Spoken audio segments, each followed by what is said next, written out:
আসসালামু আলাইকুম বন্ধুরা, আমার চ্যানেলে আপনাদের সবাইকে স্বাগত জানাই। বন্ধুরা, আমি আজকে আপনাদের সঙ্গে শেয়ার করব একটা দারুণ রেসিপি। এর জন্য সবার প্রথমে আমি কড়াই তেল দিয়ে পটল ভেজে নেব। আমি পটল ছুলে নিয়েছি। এবার এই পটল আমি খুব সুন্দর করে নুন আর হলুদ দিয়ে লাল করে ভেজে তুলে নেব। দেখুন পটল ভাজা হয়ে গেছে। এবার আমি এগুলো সব তুলে নেব। এবার ওই তেলের মধ্যেই আমি আলু দেব। আলু ডুমো ডুমো করে কেটে রেখেছিলাম। ওই আলু দিয়ে এই আলুগুলোকেও সুন্দর করে আমি ভেজে নেব। এর মধ্যে নুন আর হলুদ দিচ্ছি না, কারণ তেলের মধ্যে নুন আর হলুদ রয়েছে। এবার ওই কড়াই দিয়ে দিচ্ছি আমি পেঁয়াজ কুচি। পেঁয়াজ ভালো করে লাল করে নেব। যতক্ষণ পেঁয়াজ লাল হচ্ছে আমি একটা মশলা বেটে নেব। আদা, রসুন, জিরে আর গোলমরিচ এগুলো বেটে নেব। দেখুন মশলা বাটা হয়ে গেছে। এবার আমি ওই মশলা দিয়ে দিচ্ছি। আর আমি আলাদা করে কোনো হলুদ গুঁড়ো দেব না, কারণ মশলা বাটার সময় আমি হলুদ গুঁড়ো দিয়েছিলাম।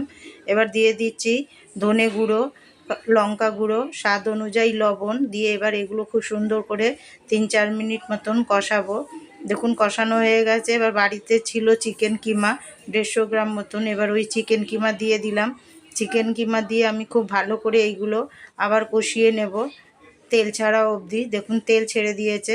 এবার আমি এই ভাজা আলু দিয়ে আরও 3-4 মিনিটে একসাথে কষিয়ে নেব। কষানো হয়ে গেছে। এবার দিয়ে দিচ্ছি পরিমাণ মতো জল, যাতে আলু সেদ্ধ হয়ে যায়।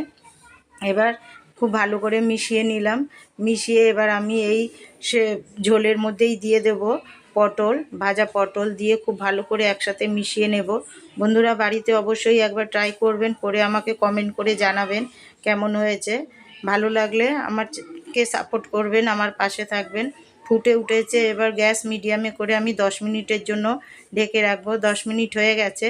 দেখুন কত সুন্দর কালার এসছে। এটা আপনারা ভাত, রুটি, পরোটা, লুচি যার সাথে ইচ্ছা আপনারা খেতে পারেন।